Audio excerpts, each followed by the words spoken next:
The Other Side, Episode 4.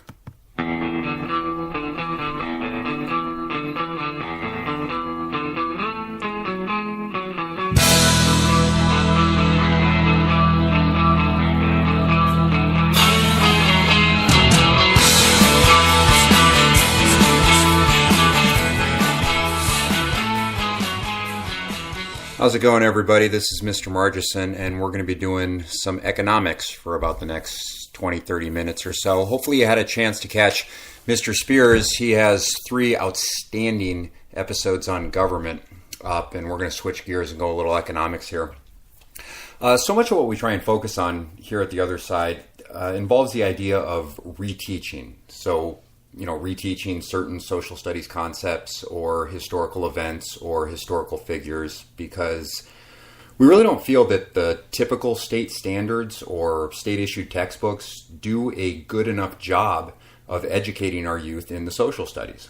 For instance, when we get to our series on U.S. history, one of my favorite things to talk about is Abraham Lincoln, because everybody, no matter what, everybody has learned something about Abraham Lincoln at some point in their public school career. And it doesn't really matter if you were last in your class with all F's or valedictorian, first in your class with all A's. I could ask you about Abraham Lincoln and I would generally get the same response.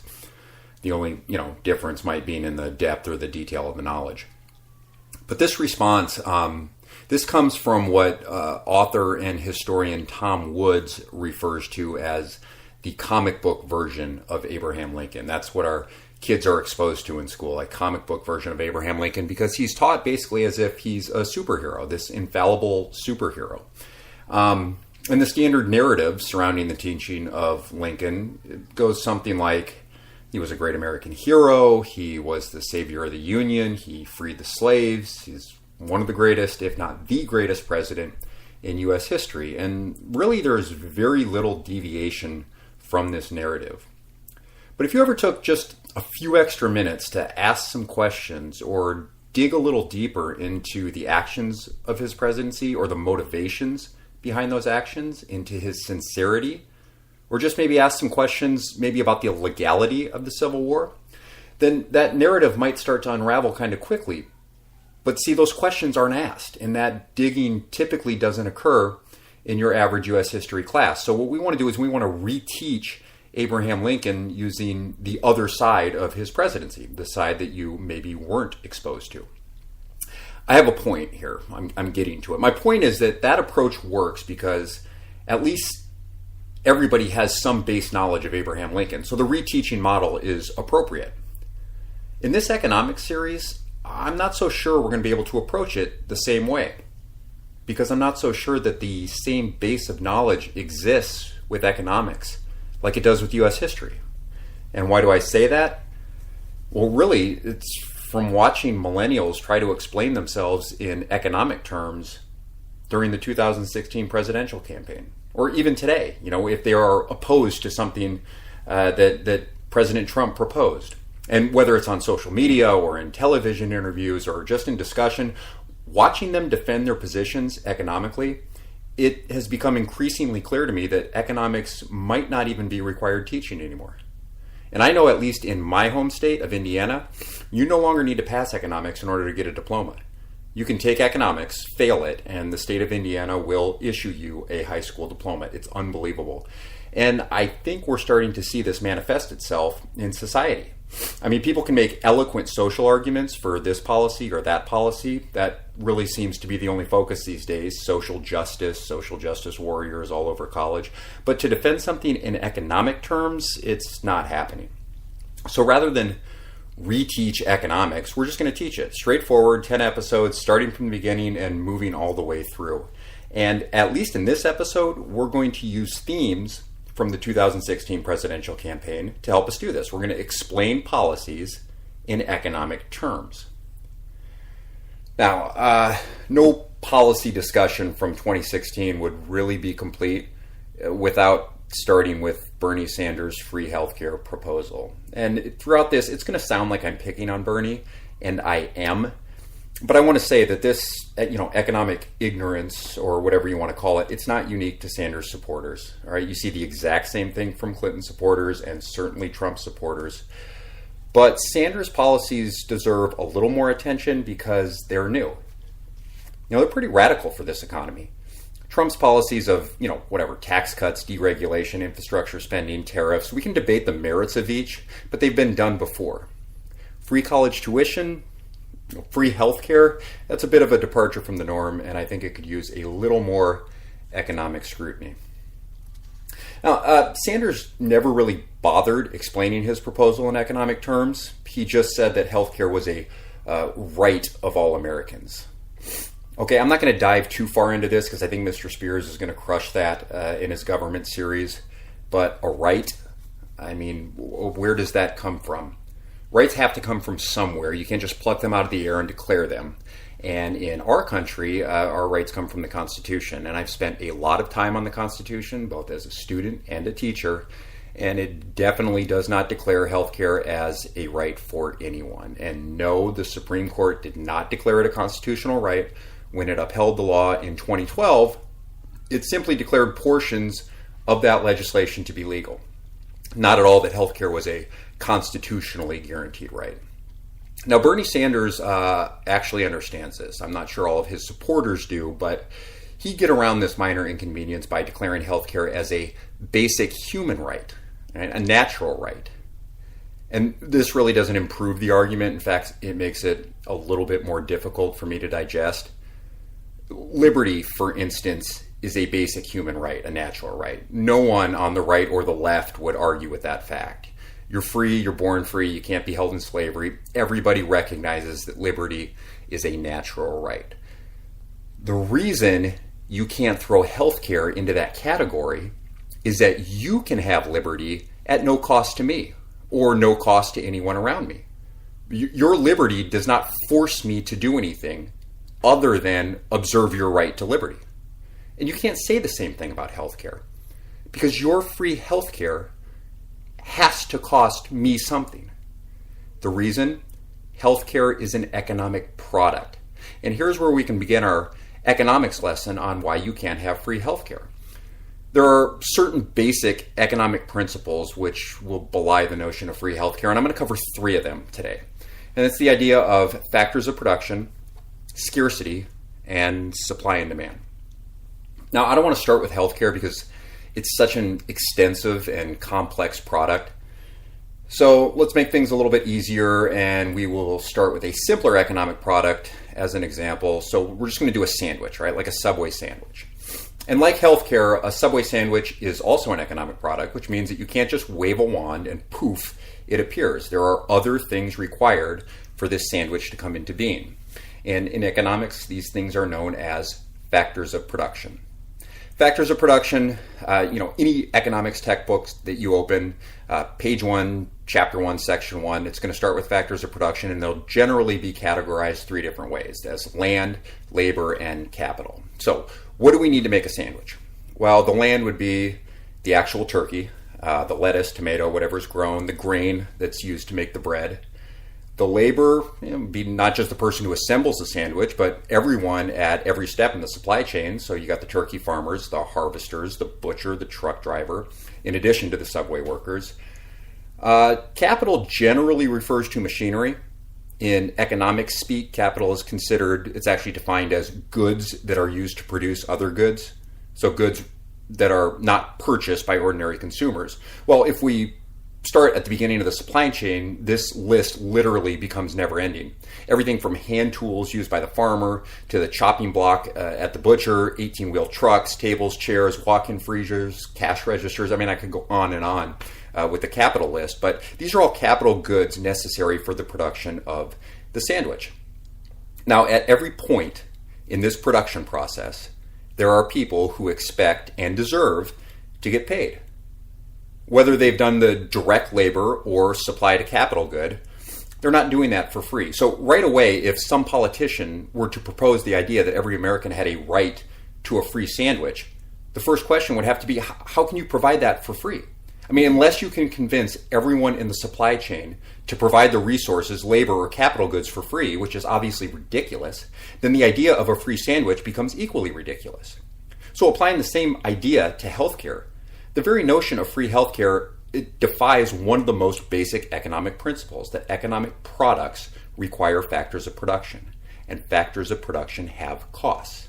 Calling healthcare a basic right or a human right or whatever you want to call it, it doesn't change the fact that factors of production have costs.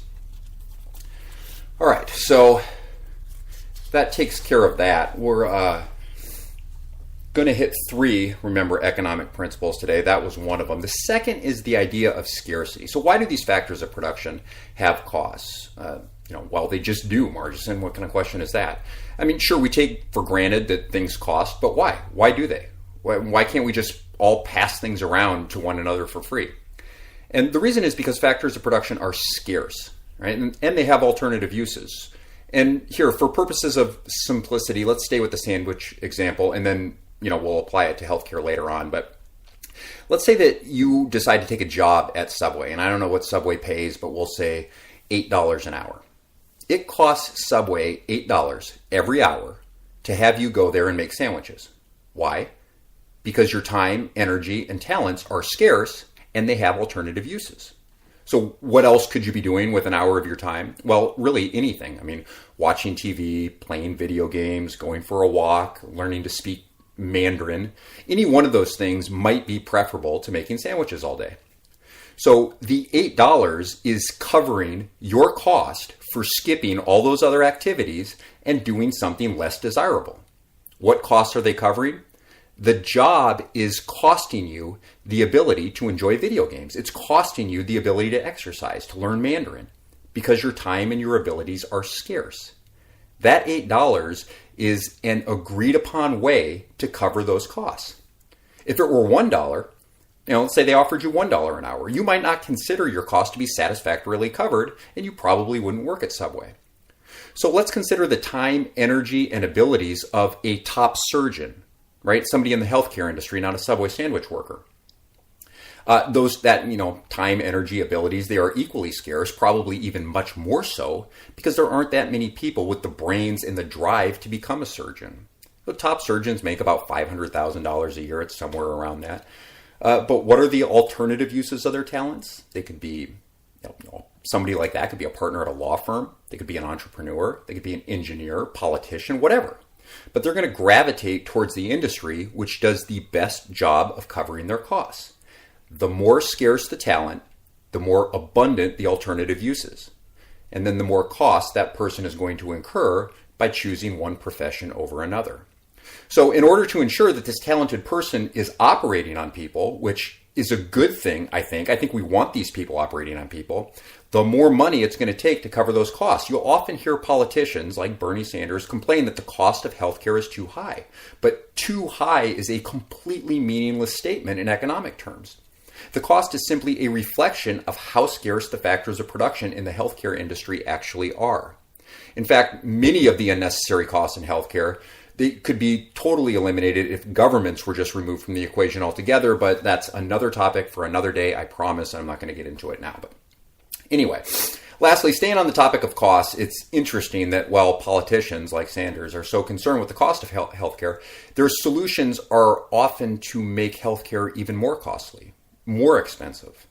And that's determined by our third economic principle here today, which is supply and demand. Supply and demand determines that a lot of these political solutions would make the cost of healthcare go up.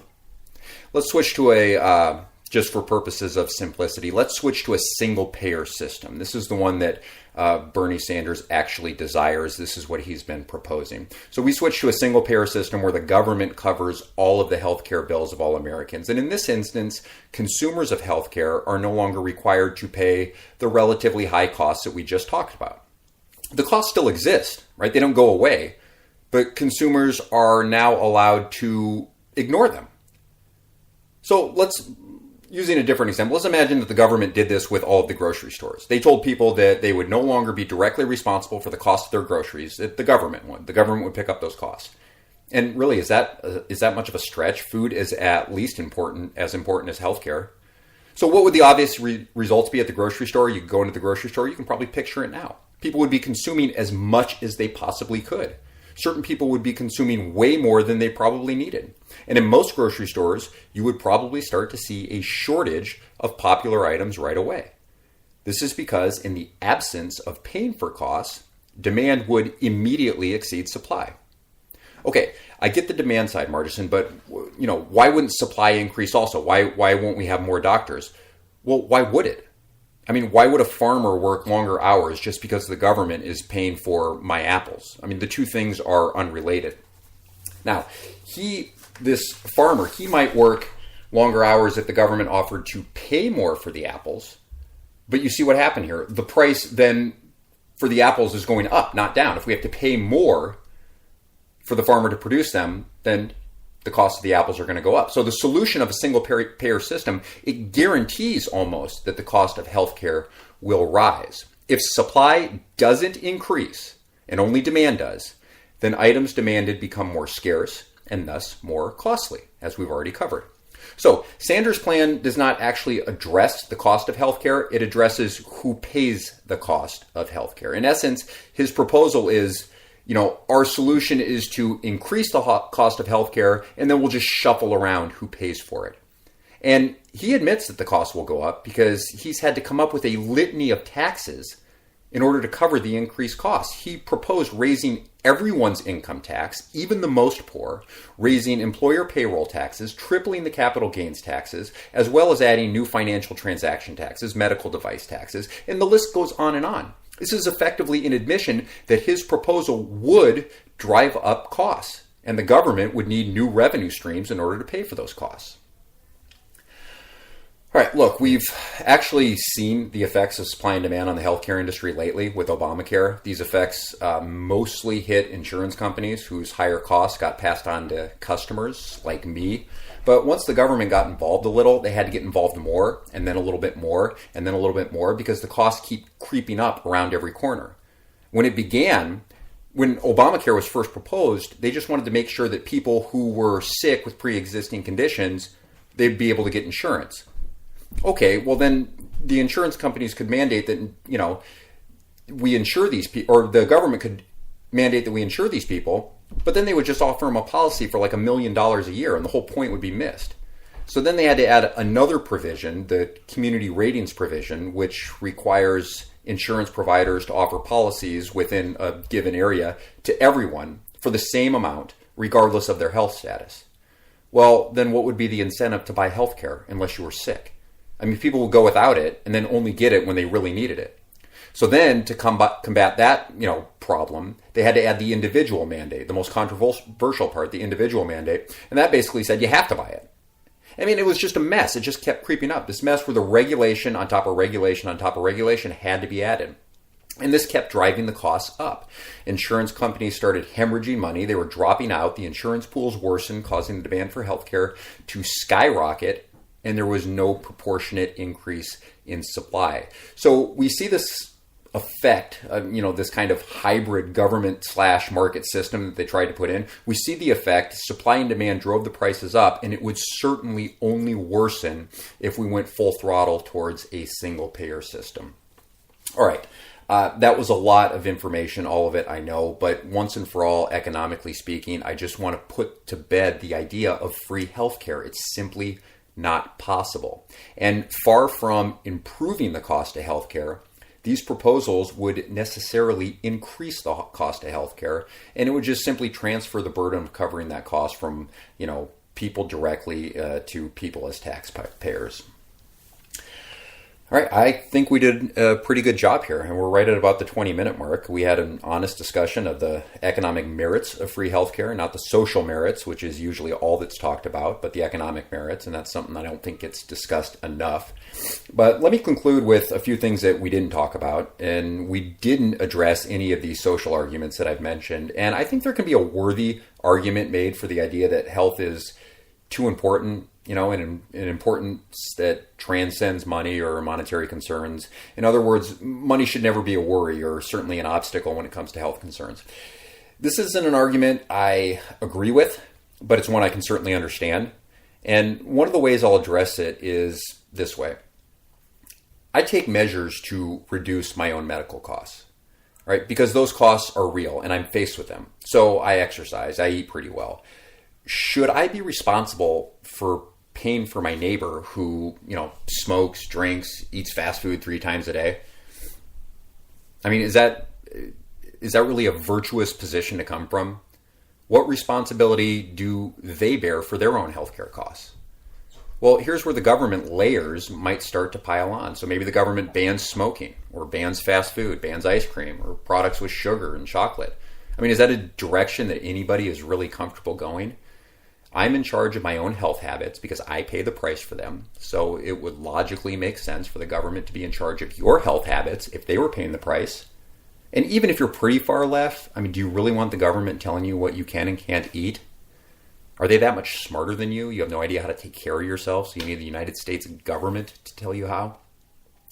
Look, like many things, I think free healthcare sounds great until you start asking some difficult questions about it and digging into the economics about it. I want to conclude here by telling you a story that I read not too long ago, and it was really fascinating.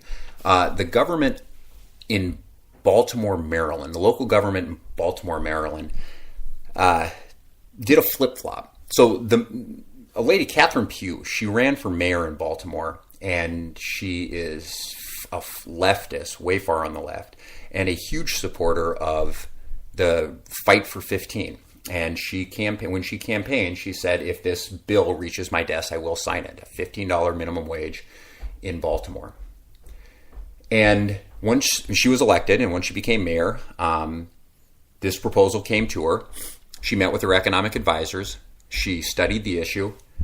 And after studying the economic impact of the $15 an hour minimum wage, she actually came to the conclusion that this would be worse, that the layers would start to pile up, that the negatives actually would outweigh the positives.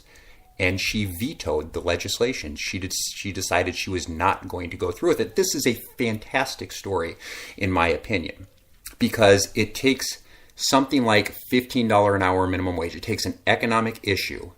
It rejects or just ignores the social component of it, and it looks at the economic component.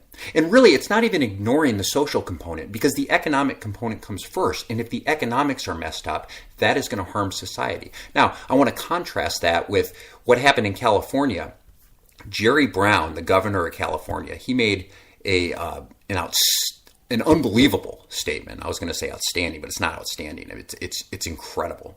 It was about a year ago today, California's new minimum wage law went into effect, and it incrementally raised the minimum wage to $15 an hour, and that'll take effect in the year 2020. But here's what California Governor Jerry Brown said. He said, economically, the minimum wage might not make sense, but morally, socially, and politically, it makes every sense in the world.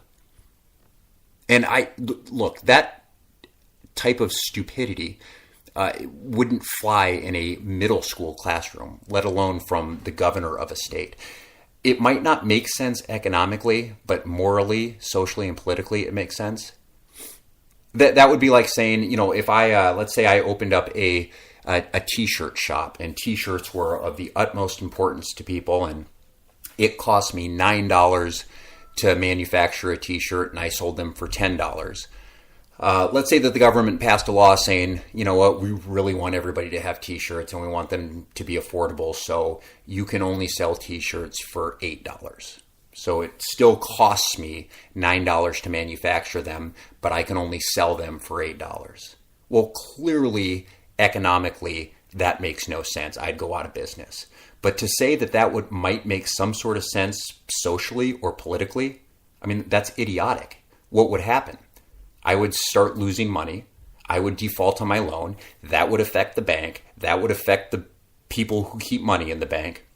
There would be no t-shirts available because I've gone out of business. The people who work for me lost their job. I mean, it just keeps going on and on.